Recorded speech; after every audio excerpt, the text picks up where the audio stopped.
to another episode of the More Than Sunday podcast. Woohoo! Let's episode go. 18. Let's go. I'm here with Ed. Yes. Hello, and it's good to be here for episode 18. Yes. Two more from 20. Dude, 2 more from 20. More Than Sunday is now legally an adult. We have to start paying taxes. Yes, we do. And we have to start voting here in Australia. And that's rough because it's a rough landscape. So, it is. But it's good to be here. We're in our second episode of 2026. Yeah, it is our Number second two. to 20.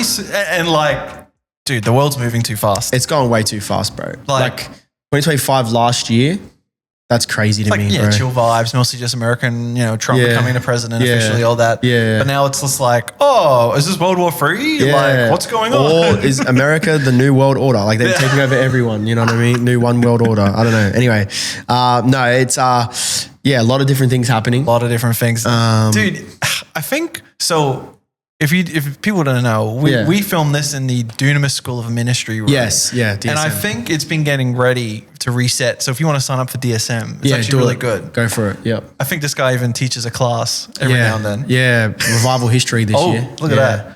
But I'm bringing it up because I think Jake's been pushed into the corner more. Yes, I have, 100%. Yeah, I'm even more in the corner. And so He's in the naughty corner. that's what they think of me. No, I'm joking. No,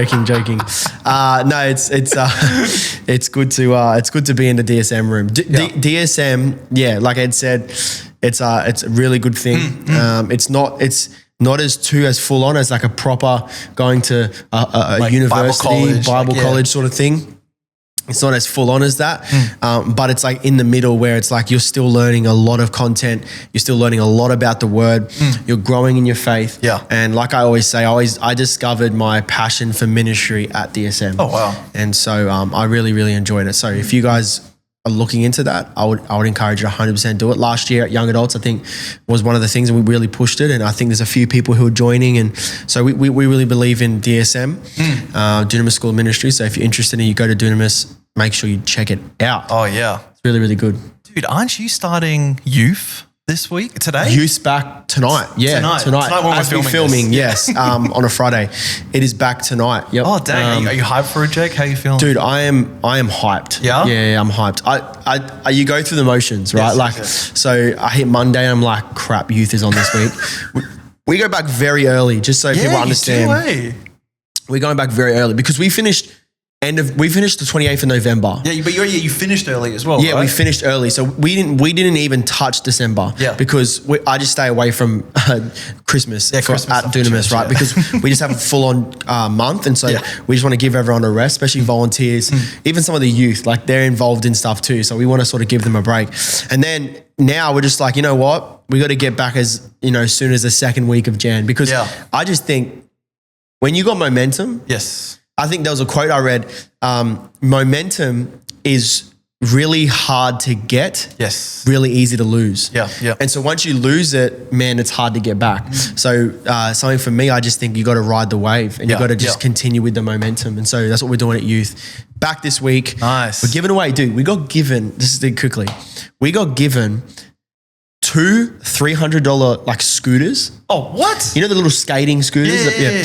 And then we got given 2 skateboards from shout out to the YMCA in Kingston. Dang. The Y. They gave them to us. And so I met with a guy yesterday again, and because I got a good relationship with him. And he's like, he just gave them to us, bro. I'm like, bro, this guy's crazy. So we're giving them away. We're giving away 1 of those. And so it's too late to promote it. But we are giving away a scooter there is more things being given away. We'll let you guys know next week how it went. Youth starting back. Young adults going back, I think, Feb. We're going to continue back our meetings again. Yes. But for this month, it's just about, hanging out after service and whatnot. So sick. And like you find back at school yet, so perfect time. Yeah, exactly. No excuse. Exactly. No excuse, bro. We got to get into it. Yeah, you got to be here. So, and we're expecting some fun people to come along. So it's going to be good. It's going to be a good time. It's hyped. 2026 is going to be hyped, man. Yeah, bro. It's good. Like, who was I talking, bro? 2026 is looking like, because there's a pastor I was texting yesterday. He has a church on the Gold Coast he's planting. Yes. And he's a nice guy, and he's and I've had him speak at YA before. Oh, nice. But he's got one little girl, and similar to me, I've got one little girl. And he announced, I think, sort of New Year's Day, he's like, I had another one coming. Dang. And so whereas like there's a few other pastors and we're all in this sort of similar camp of we got number 2 coming along. Oh. So 2026 is the year of PKs. PKs being born. So yeah, it's fun, bro. It's really good. Really exciting year ahead. Can't wait for it. Can't wait to see what God does. Even better, we're going to be eating different things, right? Heading into 2026. There's a bit of a change. Do you want to mention the food pyramid quickly? Yeah. So let's mention it. I threw this in just as like a no, because I seen it. I seen it. Yeah, I seen it. So there was the FDA in America. They released an update to the food pyramid. Now, if you know what the food pyramid is, you've seen it, and then you've seen the updated one. Biggest scam in the world. No. Yeah. Well, it's just been flipped upside down. Yeah, pretty much. So instead of it being like minimal meat, more seed oil, like protein, all that crap, but it's now protein, whole food, eggs, and it's just like, well, I'm already on that. I've been on that for a while. So bro. So it's just like, dude, it's the best, bro. It's the best way to eat, man. Like I got told it probably like 2 years ago from somebody. Shout out to Jared. And I got on the carnivore and I did it for 3 months, bro. I dropped like 10 kilos. Whoa. And then on top of that, by the way, I put it back on. Well, some of it back on. So I took 10 kilos, bro. And it was like the best time because I was waking up early in the morning. I'm running straight away. Yeah. Like I was just so energized. It was the best. I got to get back on it. But it was like, because it was all about protein, meat. Like it was and no carbs, you know what I mean? It was the best, bro. So I don't know if it's good long-term, whatever. I'm not a doctor, but I do know that it does help a lot. And for me, in my experience, it was great. So it's cool to see it. I'm excited for it. I saw somebody post it on our Instagram because I'm back on socials. Oh, that's right. And what did he say? He said, I voted. He was in America. I voted for this because something that I think Trump did. He didn't run on it, but I think he did mention one of his things was something about nutrition, or maybe it was the RFK, or something like that. So it's a good thing. It's a good thing. It is funny because, funnily enough, South Park predicted this. Oh, really? There was an episode where they took the original food pyramid. Bro, South Park, haven't they done this before? And so Simpsons too. They've probably done a food pyramid joke. I think there's a conspiracy that the Simpsons guy's Christian, he's a prophet. Anyway. So that's crazy, bro. Yeah. That's really cool. I like it because I think, well, you think about, I'm not without getting conspirator or whatever you call it, that word, without getting into conspiracies, what do you feed a cow when you're trying to beef them up before you go take them to the slaughter? Yeah, like wheat. Wheat. And, seeds, stuff like this. Like chemicals as well to really fatten them up, like a form of steroid. And it's mainly like carbohydrates and wheat and fiber. Yeah. And that's how the food pyramid was for so long. My whole childhood. Oh, yeah. You know what I mean? They're fattening us up, bro. To slaughter it. Nah, jokes. No, but just to, I don't know. It's just a weird way to look at it, but it's pretty funny though, eh? It was like a complete, and now it's fully flipped upside down. Yeah. And there's so much data for, why it is like that. But yeah, it's pretty cool, bro. So a little bit of a food. We're not a health podcast, but if we did get into the health stuff, that's where we would go. We're sponsored by meat and eggs. Yeah. And Venezuela. No. Let's get into it. Yeah. Shout out to Venezuela. Yeah. So now that we've had some fun, back into death and despair. All right. So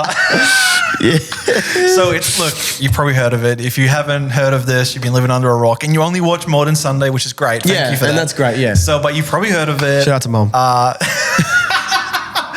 So the US did airstrikes towards Venezuela, and then they went in and captured the now ex-president of Venezuela, Maduro. Yeah. Which that was pretty crazy because it happened during the evening in America, and I was seeing notifications about it on socials in the morning. I was like, what the heck's going on? Yeah. And everyone in America was also freaking out waking up to this. Like, I just went to bed and I was going to take some days off, and now 2026 is like, oh, we at war? Yeah. I mean, dude, pretty quick war. Yeah. I mean, like Trump showed Russia how to do it. Yeah, bro. This is how you do it. That's so true, bro. Just throwing shade at Putin. Or even the invasion of Afghanistan. Oh, yeah. Like he's just showed them as well. Yeah, this is how you do it. They're like, give me, I forgot the guy who did it. Give me, 10 years or whatever it was, and I'll get all this oil and stuff like this. And Trump goes, give me 3 hours. Yeah. And give me like a Delta Force. Yeah, you know what I mean? It's just the best. Send them in, get it done. Yeah. So to give you a summary, the AP has given a pretty good summary of it. In a lightning military strike, the U.S. captured Venezuelan President Nicolas Maduro and his wife Celia Flores and spirited them out of the country to face justice in the United States, specifically New York, I believe they are right now. Yes. Now, President Trump says the U.S. is going to run Venezuela into a transition of power can take place, but it's still not clear what that will mean on the ground in the South American country. Speaking to reporters after Maduro's capture, Trump reveals his plans to exploit the leadership. Void to fix the country's oil infrastructure and to sell large amounts of oil to the other countries. One of the more latest updates on this is that the U.S. have seized 2 oil tankers with links to Venezuela, one in Atlanta, the other in the Caribbean. In the span of several hours, the seizures are a part of a border operation targeting the country's dark fleet, as the U.S. outlines a three-phase plan for Venezuela's future. The British military helped with the seizure of one ship, angering Moscow, which says Russian citizens aboard must be treated humanely and quickly released. Bit of tension there. Russia wants their citizens treated humanely. Interesting. Yeah, okay. Interesting how the British military helped with that, hey? Yeah. Interesting, bro. Interesting. I mean, it's not a bad thing. I'm just saying it's just interesting. And so we're filming this on the 9th of January on a Friday. Yep. So the most latest information we have right now is that the Venezuela's interior minister says 100 people died in the U.S. attack. So I believe no Americans died with the capture of Maduro, but they've now released information about deaths on the Venezuelan side. Yep. So Venezuela's interior minister, Dio Sabdaco, said late on Wednesday that 100 people died in the U.S. attack, which removed President Nicolas Maduro from power on Saturday. Diosdado had not previously given a number for those killed, but the army posted a list of 23 names of dead. Venezuelan officials have said a large part of Maduro's security contingent was killed in cold blood, and Cuba said 32 members of its military and intelligence service in Venezuela were killed. So, I mean, I guess it's kind of expected. It wasn't just like they just let him in. Yeah, exactly. No way. Yeah, it was going to happen. And it's interesting how members of the Cuban military were also killed in intelligence. So I guess now that we've kind of like up to date on it, I think it is true that this is about oil. At least been saying about this. They have also been saying it's about drugs, but I think the oil is more like I don't want to say smokescreen, but it's more kind of like, hey, we need a reason and people can relate to this reason because petrol's so expensive right now. Yeah. Kind of a thing. But I think that behind why Trump did this, I think there's a big picture we're not seeing. So globally. It's like a global big picture thing that I don't think we're really focusing on yet, but it's also very difficult to really see how it can affect the global perspective since the focus has been so much on oil. 100%. Yeah. So, Trump wants oil companies to invest in Venezuela, but there is a major security risk to people like ExxonMobil and Chevron to invest into the country now that it has been destabilized. Yeah. So even though, yes, he wants to say that. Yeah. Which I'm pretty sure he's having a meeting or had a meeting or having a meeting. And I think some executives have either planned to or have gone to Venezuela now to start checking out the refinery, start planning things. Yeah. But to even get some of those refineries back up and running, it'll be billions. Yeah. And there needs to be some type of security force either promised to make sure like rebels don't try to take it back or like something because the country has effectively been destabilized to a degree. Yeah. So with that out of the side, is it really about drugs and oil?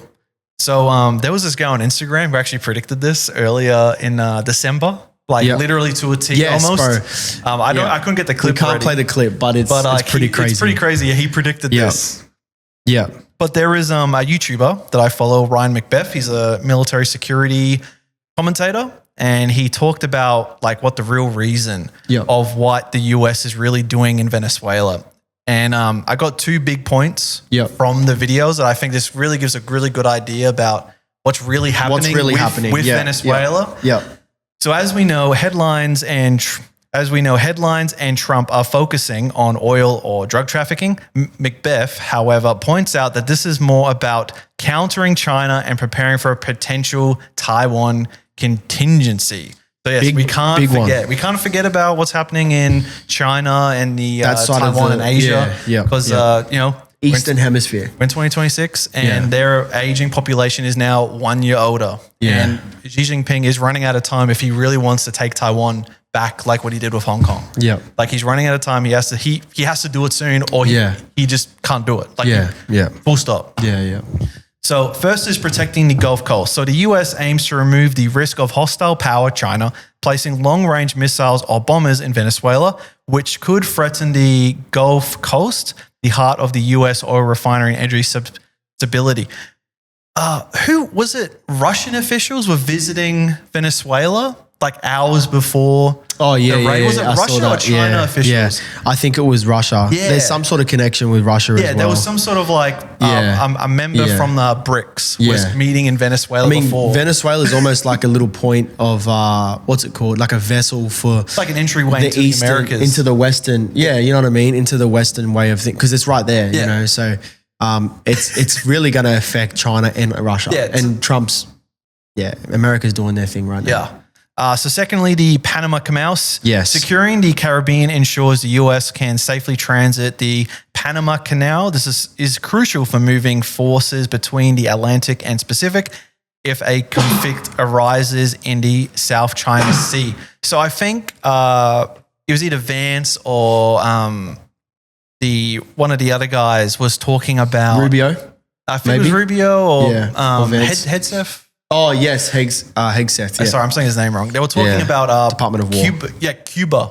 They were talking about, hey, Cuba should, keep their eyes open. Like, not like softly threatening them that they could be next. I think Cuba also responded and said, come and get me. Yeah, well, I mean... Yeah, the guy said. The US is going to... Yeah. Like, I don't ask them to come and get me. Don't do that, because Maduro did that. Yeah, exactly. I wish I had the clip I could play now, but there's a really cool clip that the White House released. And I mean, their media team is off chops. But really good. So lastly, removing the narco-style framework, the 25-year indictment for cocaine trafficking and ties to groups like the FARC provides the legal paperwork to frame this as a law enforcement arrest rather than a standard military invasion.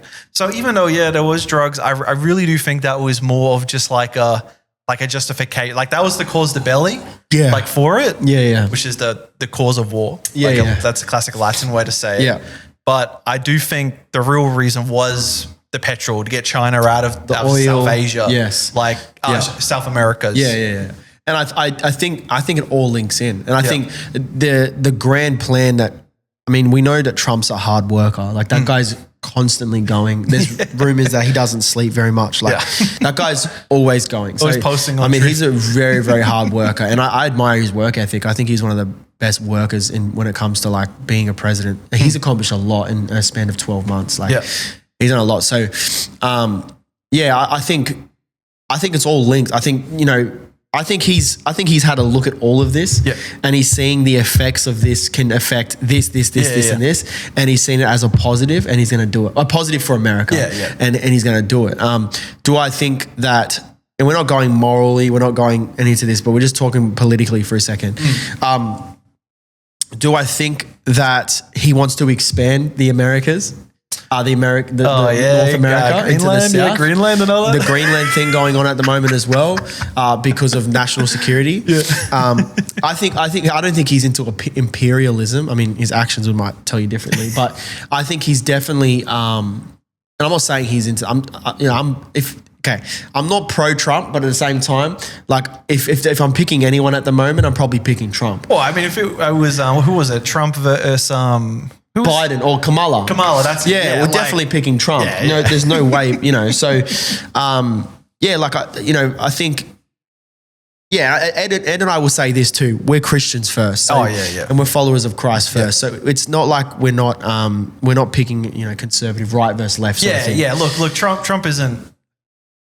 We are Christians first, and we don't. You like some people will view like, oh, Trump is the Christian example that we should. Well, no, we should. He's not. We don't hold him up to like this. Dude. Like, I mean, some people worship him, but we don't want to. And Christians. But I would say there is no, and you can, you can challenge me on this, whatever. Trump, technically, yes, he's given praise to God, stuff like this.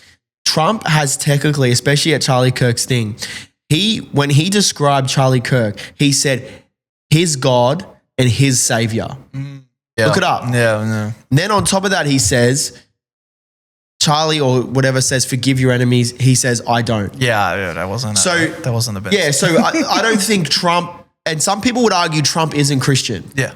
And so, and we won't get into Freemasonry, but no, but some people would say he's not Christian. Yeah. So I would probably hold to that. Like I've seen more. I've never sort of seen him directly say I'm a Christian. Yeah. And recently. Yeah, recently. So especially with the Charlie Kirk stuff, I think he really sort of showed that, Charlie Kirk was Christian, but I'm not, or whatever it might be. So even though some people love to cling to Trump as in he's just the Christian, yes, he does have Christian values and morals and ethics, but I wouldn't say he's directly out there. He's giving glory to Jesus and he's leading, that way. So but look, I think, like I said, I think it's all affecting everything. And I think that Trump has, he's done a good job politically and geopolitically to really solidify America's dominance. Globally. Yeah, because I mean, the meme was always like, America's world police. But lately through like 2010s, going through COVID, it kind of didn't feel like that. Yeah. Like, all those threats to like, oh, if you do anything with Ukraine, Russia, America's going to come in and put you back in its place. And then Trump comes in, bro, and they all start fearing again. And I think that's why Putin, I don't think he really likes Trump because of that. I think because he knows he can't sort of get it over. Well, I think he really did feel that like America was weak and then therefore NATO was weak. Yeah. So that, I mean, that's why he did it. That's why he attacked Ukraine. And I think Trump's right when he says that it wouldn't have happened under Trump. I agree. But I think, and then even like the things of like, this affects the Ukraine-Russia war a little bit too. Oh, 100%. Because I'm pretty sure Russia have connections with, is it Iran or Venezuela? Something to do with drones and stuff? Oh, well, I mean, I believe Venezuela was providing petrol as well. Yeah, during that, During, like to other BRICS companies. BRICS countries. Yeah. So, it affects everything. Yeah. And I think it's a thing. But do I think, the real question I have, do you think he's going to continue down from Venezuela down? Man, I don't know. Because, I mean, they have talked about Cuba. Yeah, and Colombia. Yeah, Colombia, and, making sure the Panama Canal is all good.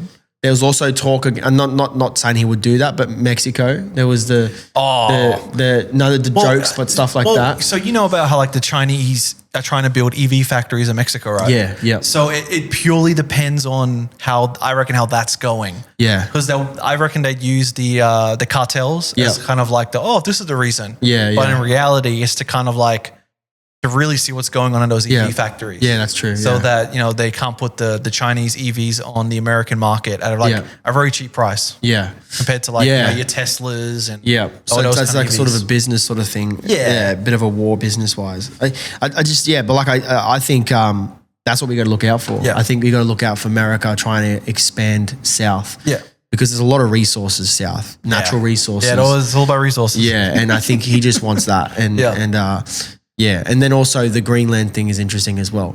But Trump's moves specifically on this is pretty cool. I love how it's a win for Venezuela.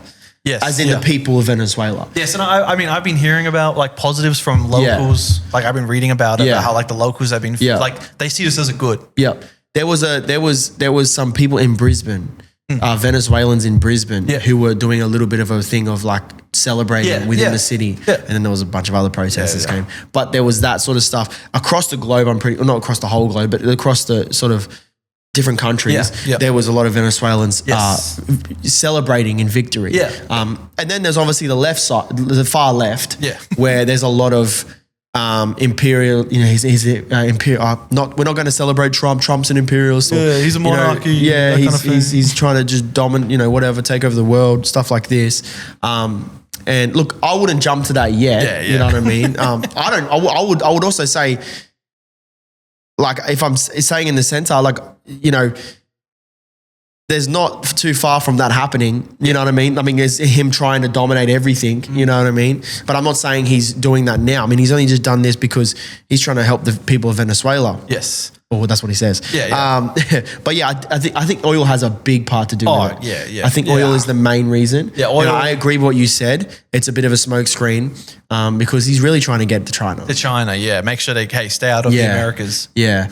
And if China make a move on Taiwan, then, it's like now they've got to deal with this problem. Like I mean, Xi has of course condemned it. Yeah. But now it's also kind of like, I don't want to say it's put a stop. The thing is with China is they don't have like petrol, coal. Yes. All their coal comes from us. Yes. They have to import petrol. Yes. One of them was Venezuela's. They import a lot of stuff. Yeah, they have to do import a lot. Like they do export a lot. Yeah. But they have to import a lot as well. Yeah. And that is things like iron, coal, petrol, crude, like that kind of stuff. And this does affect them a lot. Yeah, and this will affect them. So now it's it has put like a bit of a brake pedal on what they're doing. Yes. Yeah. So it'll be interesting, like if they were planning to attack, I don't know, by April. Yeah. Maybe plans would have changed now. Yeah. So we'll just have to see. But I guess getting to the second point of what the McBeth points out in his video is that the second major point is the humanitarian global impact of the event. So this is a win for Venezuelans. We've already kind of talked about that, how the most important long-term win is for the Venezuelan people who finally have a shot to return to democracy and a normal life. The only thing is though, is that Maduro's vice president is now basically the president. Yes. However, I know Trump has said like, hey, if you start interfering with these petrol wells we want to reopen, we will remove you again. Yeah. So like either you need to let us do this thing with our petrol companies, or we're going to remove you like we did your president Maduro. Yeah. So we'll see what happens. Isn't there a lady, and people can probably do their own research, but she won the last elections, but then Maduro didn't step down. And isn't there another lady who won the Nobel Peace Prize? From Venezuela. Yeah. And there was talk about her taking it. Yeah. I don't know if it's the same as the vice president. I think it's a different person. But it was a different person, but she had to flee. She's like an activist. Yeah, she had to get out of there. So if I guess if this vice president or this new president doesn't align with what Trump wants to do, I guess he can always bring in that other lady. Well, I think Trump's talked about he doesn't really like her or something like that. Yeah. So there's obviously a bit of tension there. Yeah. So look, hopefully, I mean, look, there is positives. There wasn't celebrations in the street from the Venezuelan people, but they're hopeful for the first time in who knows how long. Exactly. Like so many Venezuelans had to have fled, had to flee their country. Yeah. And now the people who had fled are now starting to think, oh, maybe some good things might finally start happening. Yes. Yeah. Which is really good. So the big second win would be regional stability. A stabilized Venezuela could significantly reduce migration pressure on neighboring countries like Colombia. Where of course the losers are, beyond Maduro. The primary losers are Iran for losing logistics for the IRGC and Hezbollah. Yeah, and I think that's also calculated from Trump too in America. China for losing a strategic Caribbean foothold, and Cuba for losing access to subsidized oil. And that's where I think I got my question of, do we think it goes more south? Because I think there's gonna be something with Cuba soon. 100%. I think so. Yeah, it wouldn't surprise me if we see another like America go to Cuba to do something similar, like what they did with Maduro. Yeah, I think so. Yeah, so I guess my final thoughts on this is so. Have you know about fandoms, right, Jake? Yeah, of course. So fandoms from like comics or TV shows. I'm a superhero guy. Oh, I love it. So you're Marvel DC guy? Yeah, I'm more of a. Growing up, I was into DC comics. Oh. And I wasn't really into Marvel. Yeah. I'm a Batman guy. Oh, Batman. Yeah, shout out to Batman, man. He's dope. Shout out to Bruce. But yeah, I'm not really like a I wasn't Marvel until the movies started coming out. Yeah. The not the ones now. Oh, the first, the OG, first Marvel the first movies. 10 years yeah, so I was a little bit of a fandom. Yeah. So there's been this new term coming up in fandoms called the tourist. Yeah. A tourist in this context is a newcomer who engages with a fandom only superficially, often while demanding significant changes to its established norms or content. To put simply, thing that had a small but loyal audience blows up. Now people who weren't there from the beginning think they know how the show should do. Yeah, Marvel was a big one. Yeah, there's a lot of people who think, you know, they want to make changes to sort of like characters and heroes. And it's like, dude, you're a tourist. You know nothing about this. Yeah.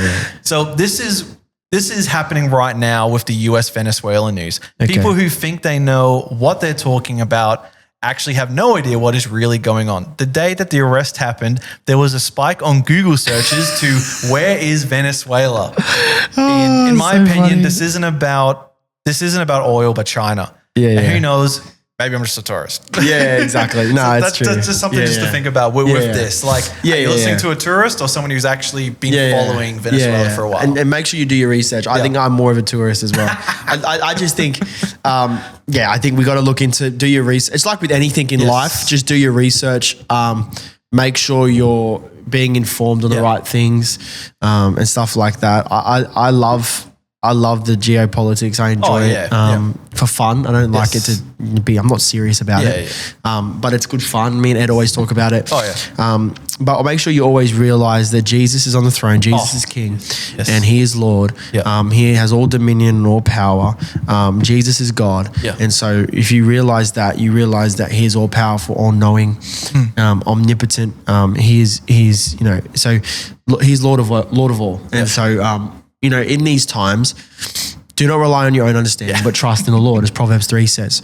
And we got to do that. And I think what this whole Venezuela thing is, because a lot of people are very, is it going to happen to Australia? Or is it going to happen? Are we next? She's going to invade. I think Hegseth, I think he announced, I hope I'm saying his name right. I think they announced recently, more US bases in Australia and stuff, and in Darwin in the Northern and Queensland in the Northern Territory. So stuff like this, you know what I mean? Like people are starting to get a bit worried and stuff. But I think we got to understand that Jesus is Lord. He's all powerful. He's all knowing, and he's on the throne. He's watching everything. So that's what we have to realize. And we have to know that. And speaking of church, speaking of Christianity. Here we go. Okay, so we're going to go into something a little bit more lighter. Yeah, we're going to go into something a little bit more lighter, a little bit more funnier too. And something maybe more people who are watching this are probably a little bit in tune with. Yeah. Maybe a little bit, maybe. And so everyone knows the Elevation Church. Yes, we do. We do their songs here? Yeah, we do their songs here. Elevation Worship. Everyone knows Elevation Worship. Yeah. Great music. There's an anointing on their music and stuff like that. They do a great job. Something that we know is Elevation Church is a massive church. Yeah, huge. It's a mega church. Huge, mega church. You would say it's a mega church. Okay. Now, last year, I think we covered it. Did we? I hope maybe we didn't cover it. I don't think we covered it. We don't really cover it, but there was obviously the youth pastor of Elevation Church. That there was a falling out there and things happening morally. And then we know about Stephen Furtick. Now, if you don't know who Stephen Furtick is, we want to give you guys a quick reminder of who he is. Can we play that clip real quick? Of course. Let's do it. Get the beat going. I'm clapping. I'm praising. I feel like I just snorted cocaine or something. I'm so excited. And I never did that before. For the record. For the record. For the record. For the record. But I'm clapping my hands. So if you don't know who Stephen Furtick is, then now you know. For the record, that is Stephen Furtick. For the record. For the record. So Stephen Furtick, he's legend. He's a legend. He's bro. a legend. He's a legend. So that's Elevation Church. Now, if you know anything about churches and around the world, and you're in tune in that sort of world, this is my world. So I would say that I try and keep myself quite in tune. Yeah. Is Elevation Church used to be part of a place, or I guess you could say a movement in America called Southern Baptist. Yeah, Southern Baptist, Now, Southern Baptist, if you know Southern Baptist, you know their Baptist values, Baptist beliefs. Now, one major sort of controversial topic what was makes women them different from preaching. the other Baptists. Yeah. So they're really strong on that, which is good on them. That's their belief. Now, I would disagree, but that's their belief. Okay, so the Southern Baptist Convention, okay, I guess you can kind of say Elevation quietly pulled out of that. Yeah, I didn't even know that they were a part of it until they and it was very left. quiet, very under the table. The funny thing was the loud one, which I think overshadowed it, was Rick Warren's church that pulled out from Southern Baptist, which I forgot the name of the church. Yes. So that church pulls out. It was highly televised because Rick Warren says what he thinks, and he's passed on his church to to other people, but he's sort of a bit of a he's very well respected within America and all that sort of stuff, and in Australia too. But everyone loves him. I love his book, Purpose Driven Church. Great book, and Pastor Sean shared that with me, and it was a great book. So Rick Warren pulls out. His church pulls out, very highly televised.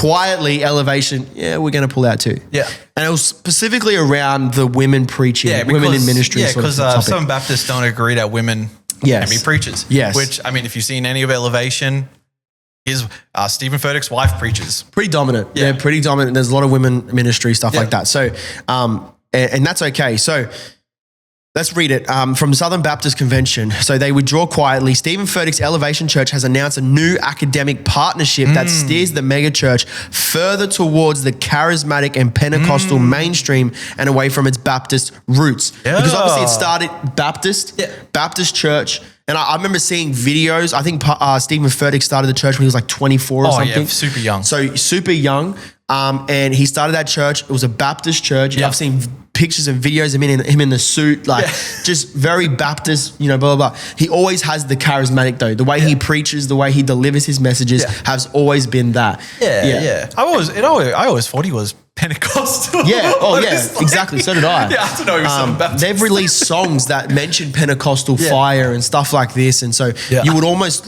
be like, "Oh man, this is a Pentecostal church." Pentecostal church. For a long time, the Southern Baptist. So he does that, and so now he's moving towards the more Pentecostal mainstream sort of thing. In an announcement framed as a surprise for the congregants, the Charlotte-based megachurch revealed plans to launch Elevation College in fall of 2026. The new academic venture is an independent startup but a strategic partnership with Southern Eastern University, a private Christian university in Lakeland, Florida, affiliated with the Assemblies of God.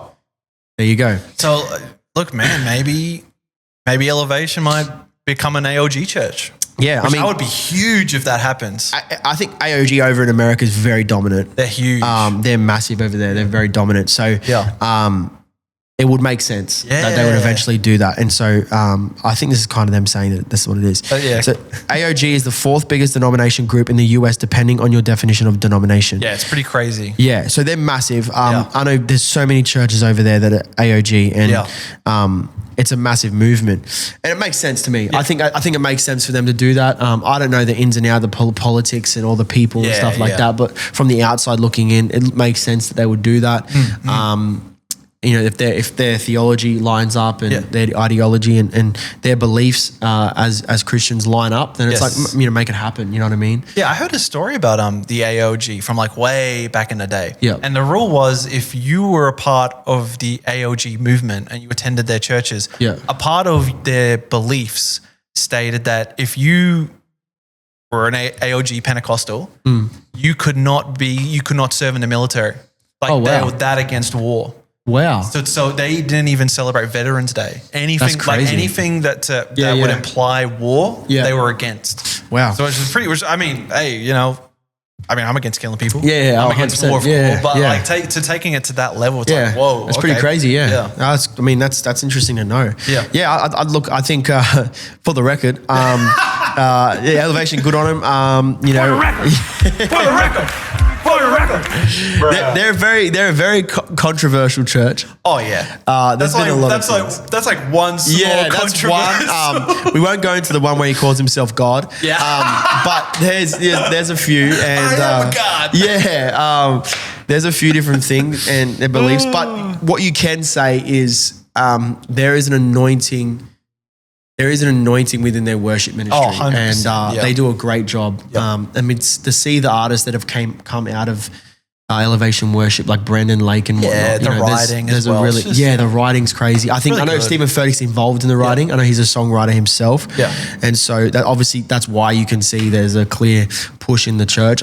Your personality definitely matters when you're leading a ministry. Doesn't matter what ministry you're leading. Like me with youth and young adults, like my personality dominates a lot as a leader. Like this is what's going to happen. It's not built around my personality. I would say it's built around a purpose, and that's for Jesus. But I would say that my personality affects a lot of the ministries, and the same with anyone. It's your personality is always going to affect it. So don't change your personality. You know what I mean? If you're a leader out there, but so it's pretty clear. That's why they're such a flamboyant church. They're very out there church. It's because their pastor's very out there. Very flamboyant. So. And if you agree with the way he dresses, good on you. I wouldn't wear a singlet on stage, but way. He wanted to show his muscle. For the record, we would wear singlets on stage. That's a banger, bro. I should remix that. Someone should remix that. Lecrae should remix that and make that a song. Yeah, they probably have.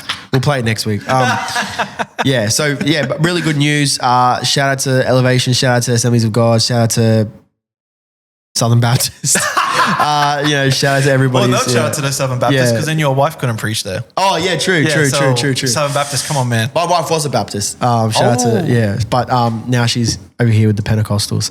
Yes. Yeah. So what are we up to now? We got Nigeria. All right. Back to some sad updates. Yes, so we got some more updates from Nigeria. We talked about the Christmas strikes last week. Yeah, we did. And there has been 2 updates from there. So this is brought to us by the International Christian Concern. So Nigerian Christians respond to US strikes targeting terrorists. So these are quotes from people who are on the ground who have had now to live through the strikes and actually say like how it affected them. Yeah. So truly, we wish we could handle this ourselves, said Daniel, a Catholic in Nigeria's Middle Belt whose name we changed to protect his identity. But he acknowledged that the authorities in his country, for whatever reason, have not yet come close to meeting the challenge effectively. In Daniel's view, up to 90% of the attacks on Christians in his country are religiously motivated, which that's something we've been talking about, how it kind of looks like they are just trying to wipe out Christians. Yes. And citing a recent massacre not far from his home, he said that President Trump's concern to assist the people in our region is good news to our region, and we want it as quickly as possible.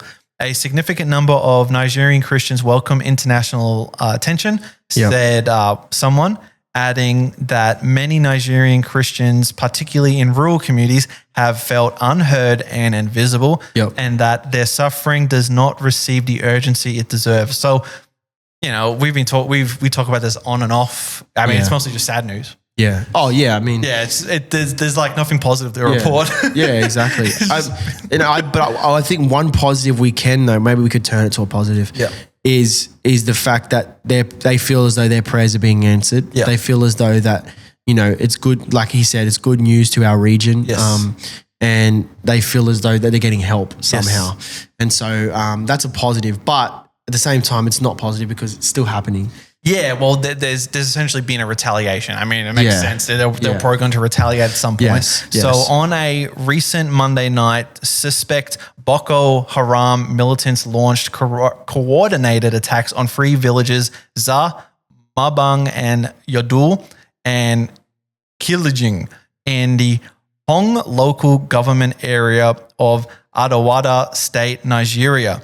The attack left 14 dead and 4 others missing. Many villagers were forced to flee into the bush for safety. Beyond the loss of life, the militants vandalized and burned numerous homes and businesses, further destabilizing a region already struggling with security. Timing is notable as it occurred just days after US strikes on ISIS-affiliated militants in the northwest Nigeria, suggesting a violent and retaliatory atmosphere in the region. So, I don't know what it's going to take to, I guess, outside help at this point. Is there any thing that can really help I think they're probably going to have to get boots on the ground. Yeah. Nigeria's, it's not like Venezuela or it's not like even Iran. Yeah. I think it's much more complex because it's such a big area. Yes. And you've got like, you can't just go bombing things because it's not really like, they haven't got like stations or outposts. Like they're very, and it's just so spread out. It's just different. I think they have to get boots on the ground. Yeah, have something like that. Yeah, and get people in there to, even if it's support from other countries as well, not just the US, maybe like even, you know, British troops and stuff like that. Even though they might not do that because, you know, they seem to be very friendly with terrorists at the moment. But yeah, like, you know, I think, you know, US have got to sort of intervene. I think it's sort of, I think they have to, especially now there's retaliations and stuff. Like you can't just go and bomb them. I think you have to send soldiers in there to just show some intimidation and just stop them. You know what I mean? It'll stop them.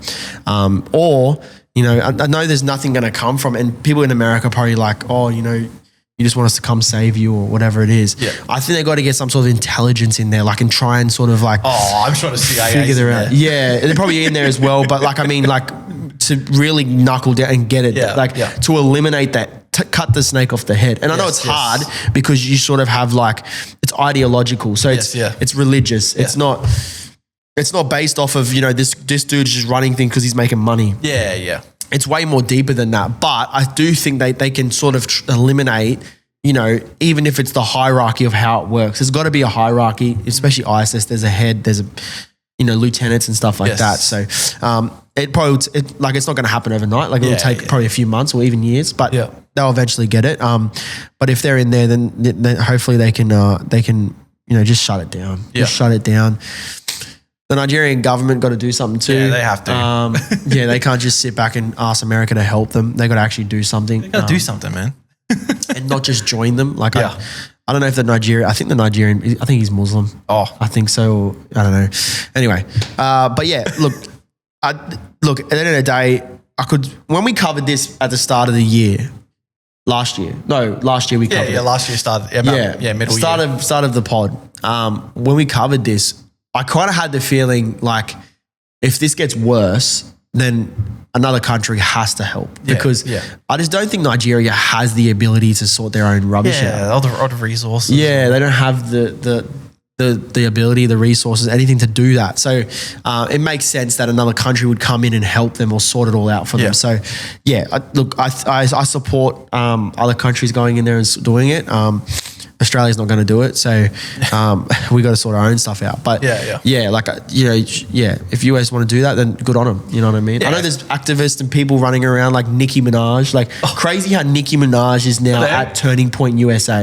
Did you see that? Yeah, I saw that. Like, isn't that crazy, bro? Like, she's at Turning Point USA talking to Erica Kirk. Like, and she's obviously she's really a big thing of the Nigerian Christians and stuff. Well, shout out to her, man. Like, you know, I don't know how that happens. Like, it's just so weird for me because, you know, going from like Nicki Minaj, the rapper, you know, dating Meek Mill, like, stuff like this when I was into the whole hip hop scene. Like, and now it's like, she's like out here at Turning Point USA talking about how important the father is in the family. Shout out to Nicki Minaj, bro. Well, hey man, maybe I'm a little bit too black pilled, but I don't know. There is a topic that it could be interesting we talk about on another episode where it's the idea of the, I wrote it down. I believe it was the idea of the cultural Christian. It's a new term that's being thrown around. So you're saying that she's just doing it just for Or do you think I have a conspiracy? I don't care. I'm going to say it on the pod. We can cut it out if we need to. But do you think that maybe there could be some money involved? Oh, there's always money. Oh, the term I was thinking of was the cosmetic Christian or cosmetic Christianity. Which that could be a topic for another episode. But I get it. Like, okay, cool. Nicki Minaj is at a Turning Point thing, you know, Turning Point's Christian. Maybe she's I need to see the fruit, man. Yeah. She's been rapping about her butt for 10 years. Yeah. You know what I mean? Do you think it's more of I don't think it's a Christian thing. I think she's just doing it because she's culturally, it's a culture. Like, I think she's Nigerian. You want me to go full conspiracy? But I think it's more of a thing of, it's the right. Well, I don't think it's a Christian thing. I think it's a right-wing thing. Well, isn't her husband like alleged? Like, he's a pedo. Like a pedo. Yeah, bro. Like SA. Yeah, bro. And like, If she gets All close, that. if she gets close to the right's currently in power. Yeah, and she can get a plea deal for him, and then Yep. Look, is it the right wing paying her? I don't know, bro. I know. Look, I don't know. But all I know is if we let's just look at her from a broad thing. You know, it's pretty crazy to see. It's a good thing if she actually. I'm not saying it's good or bad. I'm just saying it's a thing, okay? And it's pretty crazy. Yeah. But yeah, so she's not half naked, so that's at least something good. she's not doing a performance on the stage at Turning Point, which is a good thing. Yeah, bro. I think the Nigeria thing. Oh, that's what we're talking about. But I think she's just, you know, a Nigerian person who obviously has Christian family. That's what I'd probably go with it.